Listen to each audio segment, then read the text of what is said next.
Well, welcome to the Seven Figure Builder Show. My name is Julie Baranek, founder of Seven Figure Builder, where we help high achieving CEOs connect with their dream clients to scale to seven figures and beyond. And I'm here today with my friend Danielle Baily. Hey, Danielle. Hey, I'm so thrilled to have you on today. This is going to be a lot of fun. thank you. I'm excited to be here. I appreciate it. Of course. So, first and foremost, where in the world are you? So I am in Norman, Oklahoma. It is a suburb of Oklahoma City. Awesome. You know what? That is on my list to get out there. I have not been out there yet, but we'll have to connect when I do. You should. It's amazing. I love it out here. Yeah, Oklahoma's home for sure. definitely. So, for those that haven't had the pleasure to meet you yet, can you tell us just a bit about what you do with your business? Sure, absolutely. So I am a professional performance specialist, also known as an efficiency and implementation consultant. So what I do in my business is I help individuals and businesses, more specifically stressed out, overwhelmed, busy individuals and businesses and nonprofits to reach their goals and create their ideal future through time management, process generation, prioritization, and implementation. I like to say it's all the Asians we all need and none of them we want to talk about. So true. And, there aren't very many stressed out, overwhelmed, busy entrepreneurs out there, right? No, there's not. There's not. Mm-mm. That's a shame. So, so what brought you to this point in your journey, right? Like, I'm sure this wasn't, you woke up one morning and said, this is what I want to do.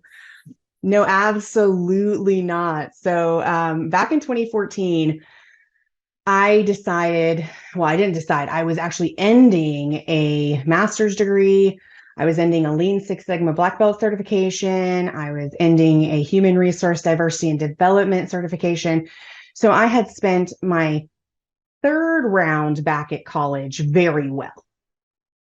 Maybe not the first two rounds, but the third round, I was finishing it very well. But in 2014, something happened in our area, and there was a lot of people were getting laid off. Mm. And so here I am with all these expensive pieces of paper that haven't even come in the mail yet. And I'm applying for jobs, as you do out of college. And I had a lady who's literally known me since birth, more so in utero. Like she was my mom's friend when my mom was pregnant with me. And her and I had met, and she said, "Hey, Danielle, have you ever thought of starting your own business?" And I said, "No."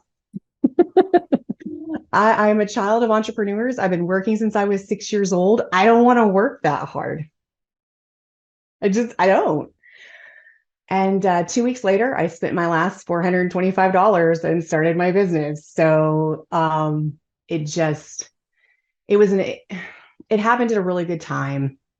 I got to take care of my grandmother for the last 6 months of her life and really spent good quality time. And so it was a really good thing, but it was certainly not something I was planning or shooting or hoping for. Yeah. It wasn't in the plan. Usually that's the case for a lot of us, right? Like we kind of stumble upon whatever our area of expertise is and then just roll with it from there. So Right. it's nice how our destiny tends to find us whether we want it to or not. Right. And then all the years of just the refining and defining and what you don't want to do. I think that is probably the most powerful thing I learned in starting a business is what I don't want to do. And that certainly leads into what you do want to do, which hopefully, if you can find that out fast enough, you can start to really grow and scale the thing that just really fulfills you and helps other people. Definitely. So to that point, how did you land on the time management productivity pathway? Oh my gosh. So interestingly enough, I had struggled with my own performance. And it's because I came from a family of high performance. So my brother was a genius, literally, and I was not. And so I had to work harder. I had to make plans. I had to develop time management strategies, like just to survive high school, much less college. And, we heard about the three stints earlier. So I struggle with my own performance in an inconsistent and unsupportive environment. And what happened is I realized that this is a place where people they need consistency, they need support, And that's how the business really developed into those cornerstones of time management, process generation, prioritization, and implementation, because it all starts with time. And I had been really used to figuring out where to put things. And in all of my schoolwork, working full time and doing all of these classes. So I was doing bachelor's classes, master's classes, and advanced engineering certifications all at the same time. Wow. So it really came from my experience to be able to say, what if I had had a consistent, supportive, safe place to be able to create the foundational principles that lead on top of each other. So we've got to make the time to do the things. We've got to make the process so that we can have it repeatable, scalable, and trainable. We've got to have the prioritization because you got to know which one to do first. Right. And then the implementation, you've got to create the plan of which one comes first, where are we going to put it, how are we going to develop it, and really start executing through that. And I found that I was really good at that execution part of it. And when I was working with other people, my strengths, like they could create, this is what I want to do. And my strength was putting a plan in place with them and for them to be able to reach that goal. And so that way they can create their ideal future. So that's how it all came about. I love it. And that complements so many people out there because this is a lot of people's biggest weakness. They have the vision, right? They know where they want to head, but they have a hard time mapping out the steps to reach that vision. So that's so powerful. And to your point of time management, I mean, so many of us feel like there aren't enough hours in the day, right? Like we all get the same 24 hours a day. Some of us do lots with it, some of us not so much. But like, what do you say to those people that feel that way, and how do they know what to do, right? Right. Well, I think the thing that I would say first would be stop listening to all the you should do this. Part of the journey of, I believe, entrepreneurship is figuring out what works for you. And not every planner, calendar, time blocking strategy will work for you. And we often start to shame ourselves for that because, well, so-and-so's doing it. Why can't I do it? I'm a terrible person. And then all the negative self-talk continues over the fact that you didn't get used to using this planner. Like, so for me, it really starts, that root is consistency. Picking that one thing that you're going to be consistent on. In my clients, the hang up typically is follow-up, or they want to be consistent on social media. Like they say those words, but they're not taking the action to do the thing. Now I'm not a marketer. So that's like the coolest part too about what I do is when I identify needs, that's where other people come into play because you're way outside of my wheelhouse. If somebody's like, well, Danielle, like, should I use this program? I have no idea. Right. I don't know. I can tell you what I do know. And that's, if you think it's important, we need to get you that thing, that resource. And so, but follow-ups consistently and posting on social media, and also that lead time of when someone says yes, like what is that next step? So those tend to be some of those most common things. And if we could just be consistent on these things, the results will come. So I have a mentor and friend, Dr. Ivan Meisner. He says, do 6 things 1,000 times and not 1,000 things 6 times. Right. So being consistent on the right habits is really the key to the results. And part of the process of process generation and prioritization is developing what are those right habits for you and your business to develop, to be consistent on one thing at a time, 2 things at a time. One of my least favorite things about consistency is this when we want to change like 15 things at once. It doesn't hold well. Mm-hmm. You'll hold on to the ones that you like, that speak to you, and then you won't hold on to the ones that aren't aren't your strength, I guess you could say, or the thing that you really don't like. Right. So, I was going to say, as people are thinking of those 1,000 things that they have to do in a day and trying to figure out, okay, which are the 6 that can actually move the needle?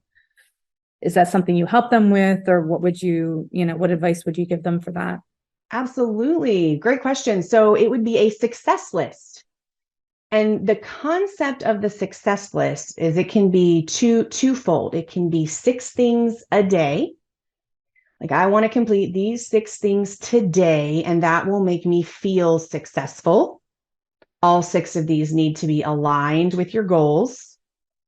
Checking your email is not likely aligned with your goals. So like, just watch what 6 you put on there. Or depending on your occupation, it could be 6 things a week. Could be 6 tasks a week. So if your occupation lends to larger projects or larger things where you couldn't get 6 things done in a day, it could be 6 things done in a week. My neurodivergent folks, my ADD, ADHD, and traumatic brain injury people really love this 6 things to do a week success list, because they can track where they were in that process. Because the idea of a success list is you complete number 1 before moving to number 2. And so they know where they are in that list, whether it's daily or weekly. And if in the event you don't get the 6 things done, let's go with the daily. If you have 6 things for a day and you don't get the 6 things done, you get 4 done, your remaining 2 go to the top of the next day. And then you add 4. And so you're remaining, because you're prioritizing the top 6 tasks that you need to do to reach your goal, whatever that goal is. So the same idea if you're doing it weekly. If you're picking 6 things in a week, you get 3 done. The next week, those previous 3 become your top 3. And it's just a really good way. You can use a little notebook, you can use it digitally, whatever. It's a really good way to get things done, but also feel successful, because that's the other half of it. A success list means when you complete the task, you feel successful and like you've made movement. So, and I like to add that with your success list, I would really suggest you schedule 1 hour a day to work on those things. Yeah. Because if we don't have the time or make the time, because we're never going to have the time, we've got to make the time. If we want to be successful, making the time 1 hour a day. I like to suggest as early in the morning as possible, because life happens in the afternoon and evening. But sometimes it could be at night after everyone goes to bed. It could be your hour. It was my hour last night. 9 to 10 o'clock last night was my hour. And so I really think that success list coupled with the selecting 1 hour a day to work on that list is really the best way to get through some of that. How do we be consistent? How do we choose what 6 and all of that? I love that. And it helps us stay focused, at like, these are the things I know I need to accomplish. But as you mentioned, life happens. Like, how do you help people shift out of the firefighting mode and not just addressing all the urgency things that, are popping up throughout the day? Absolutely. Well, that's one of the first activities that I work with clients and colleagues and friends is, what are your urgency triggers? True urgency. Because when we live in a world where everything seems urgent, feels urgent, we've got these devices that light up and make sounds at us. And for some reason, we leave them on. I don't. Most all of my notifications are turned off, and people be like, why didn't you text me back or messenger me back? And I'm like, I didn't know. Yeah, it's not personal. I have to have a time block to check my phone. Yeah. But when we live in this world where everything's dinging and pinging at us, we can create an urgency triggers list. So if it is urgent, it could fall into this category, and they're very serious, right? Blood, death, fire, broken bone, water damage, the police is at your house or business. The media is at your house or business. Like nobody needs a news crew on the front lawn. Okay. So true. These are serious. And then if it affects your revenue in a negative way or your reputation in a negative way, all of those things I would personally define as urgent. And that is the most common urgency list that my clients and I will come up with, but it's very specific. So I have, people who have children, young children at school. If the school calls, you're answering the phone. Right. Yes, of course, that's urgent. And whatever happens with that, you choose to do from that. But if your girlfriend from high school calls just because she wants to have lunch next week, a little bit different. Girlfriend from high school can probably wait till you're finished with your success list. And so I find that urgency trigger is a great way to prioritize, because with your 6 things to do, your 6 task success list, I was about to run all over those S's. That was going to be bad. But when you have those things and everything's flying at you, you have an immediate way to know if it's urgent. Because when we're working, it is not obvious if the activity is good or bad. If it was, we wouldn't be getting lost in our emails for 3 hours or going through the Facebook scroll or the TikTok video 4-hour episode or whatever it is. I have a lady who gets lost in playing her brain game for 3 hours. Oh my goodness. I think she had a brain tumor, and this is actually something she's supposed to be doing. Mm-hmm. So we had to figure out where to put it consistently on her success list, and that she has to set a timer for that. So we've got to get her to stop. But I think that the urgency triggers for your family too, because so often we as women especially have put others first for so long that we tend to react to everything that they need, when in actuality, you can likely have found your left shoe last night. I don't actually need to stop what I'm doing today to find your left shoe. So having those defined even in your family, like when you're going to answer the phone, when you're not. So for me personally, if my brother calls, I answer the phone because he doesn't call me. We just don't talk on the phone. It's not us. My dad calls, I answer the phone because he doesn't call me. If my mom calls, I don't answer the phone if I'm busy. Unless she calls 3 times in a row. Right. And everyone in the family knows that. Yeah. So you can create those urgency triggers that can help you decide what is truly urgent when you're working on those tasks that are so important to helping you reach your goals. I love that. And if we're struggling with prioritization of those things, what do you recommend for people that are feeling like everything's urgent? Mm-hmm. Well, definitely, if you feel like everything is urgent, take that 1 hour a day. Schedule that 1 hour a day, because likely it can wait an hour. Whatever urgency is happening, it can likely wait an hour. Okay. So I think this is where we get into a little bit of a trouble as we sit down and we just start acting or reacting to the things that are happening during the day that we don't think about, that we could have gotten these things done. So there's a weird phenomenon with humans. So I have a human behavior degree, and the weird phenomenon with humans is that they underestimate what can be done in an hour and overestimate what can be done in a day. Mm-hmm.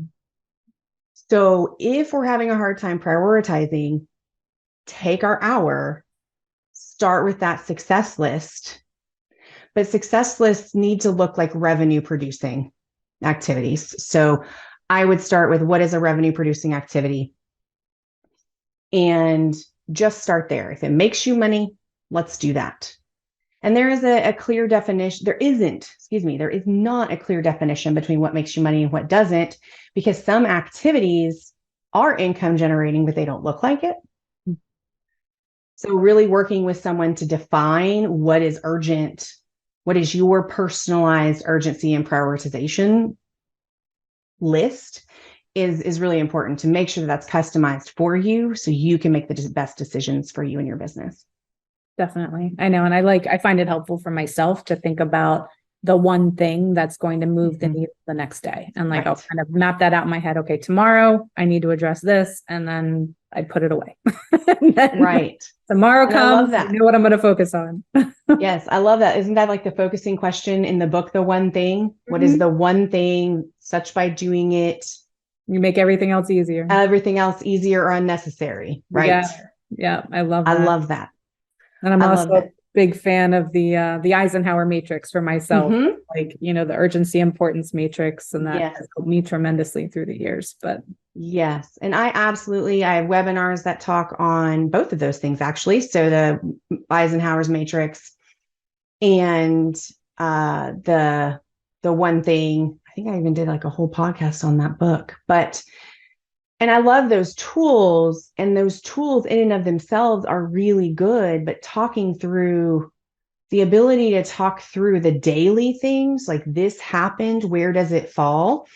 Because back to us as women often put others first. If we're talking about the Eisenhower matrix, box 2 and box 3, which are going to be your top right and bottom left, you could be building the future of other people if you're working in those 2 boxes too long. Right.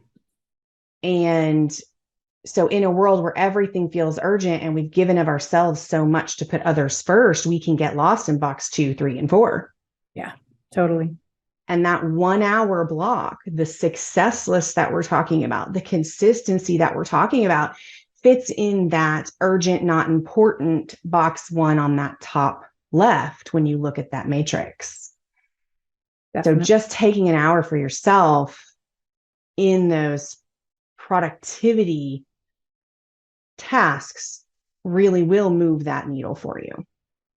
Yeah. And it's so helpful to have that person to reflect back to you and to kind of sift those things through, because so often we're so close to what we're doing every day, and it's hard to see through and see, the bigger picture of what's actually going to move the needle when everything's feeling urgent. But, to be able to work with you and have that relationship and that mirror back of like, okay, you said this is urgent, but have you thought of it from this perspective? And if you took care of this, then that would alleviate all these other things. So, that's incredibly helpful.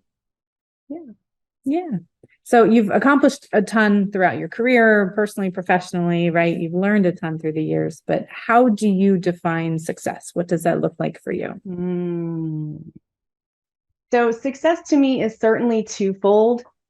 And it's a hard twofold. And I don't know that I'll go into explaining why. Maybe if you want to know why it's a hard twofold, we can talk about that. But certainly success is about making a positive and lasting impact on the lives of others. So I love to see, and I feel super successful when my clients achieve their business goals, their personal milestones. They have that personal fulfillment, the business fulfillment. Like I feel like I have succeeded, which is a teeny bit dangerous to identify your success outside of yourself. So that's the hard part of that. But the other side of success for me is I feel successful when I continue to grow, I continue to have success, and that my passion for helping others reach their goals and create their ideal future is fueled because I love to learn. I've got my own coaches. So I believe if you're going to be out there helping other people, you have to continue to learn, continue to grow yourself. So success has been a combination of continuous learning, helping others thrive, and leaving a legacy in the business world. Love that. And they go so tightly together that as you're improving yourself, you can therefore help others improve their lives. And it's a continuous circle, which is, I'm also a big fan of continual learning myself. So it's just makes everything easier and just makes us better at what we do. Yeah, absolutely. Yeah. And if you had the attention of the whole world for 5 minutes, what would you tell them? I won't ask for like 5 whole minutes. Start the clock, I promise. So if I had the attention of the whole world for just 5 minutes, I would say stop giving up on yourself. So learn to trust yourself again by showing up for yourself and putting yourself first. Not the I'm the only one in the world, selfish kind of putting yourself first, but the I am healthy, happy, and stable so I can help others. And I think as women, we often put others before us in all phases of our lives. And even as we move through the part of life when it's, children, even as we move through that phase, we tend to find other ways to put other people first. And I would love to see women put themselves first, become mentally stable, become healthy, to be able to continue to give to others. And so if we could reframe how we feel about ourselves and how we show up for other people, I feel like we could all benefit from everyone being their best self. Absolutely. And that goes back to your tip of the 1 hour a day. Like when you've scheduled that 1 hour in, even though it's for productivity, not necessarily sitting in the bathtub, although that could be on your 1 hour. That could be it. It depends on what your tasks are. Right. But that recharges our batteries and it puts ourselves as a priority in our lives rather than like the last thing of the day. Okay, I just collapse into bed. So that's very powerful. Well, and I think oftentimes, to your point too, self-care is something people don't think about as being a part of time management or being a part of consistency. And that's absolutely incorrect. Absolutely, to stick your hour to be in the tub. That's fine. Do that thing. I'm all about that. And I think that surprises people a lot when they talk to me. I'm like, okay, so when's date night? And they're like, what's that? Okay, when do you have date day with your children? What? And so those pieces are super important to all of the things that we just talked about. For sure. And that helps build those relationships and just life improvement in and of itself. Right. You never want to wake up and realize that your business squashed your family. Yeah, which is easy to do. So for people that are listening and thinking, my God, I need her help, how can listeners find you? How can they support you in your work? Sure, absolutely. So I am on, I think you have the social media channels for the show notes, but I'm on Facebook, certainly, Instagram, certainly, YouTube for @the Danielle Baily. That's Baily without an E. I am not the heir to the Irish cream throne, unfortunately. So I also have one of my favorite, I have 2 websites. My favorite website is the learn.daniellebaily.com. And that's where I have my consistency bootcamp.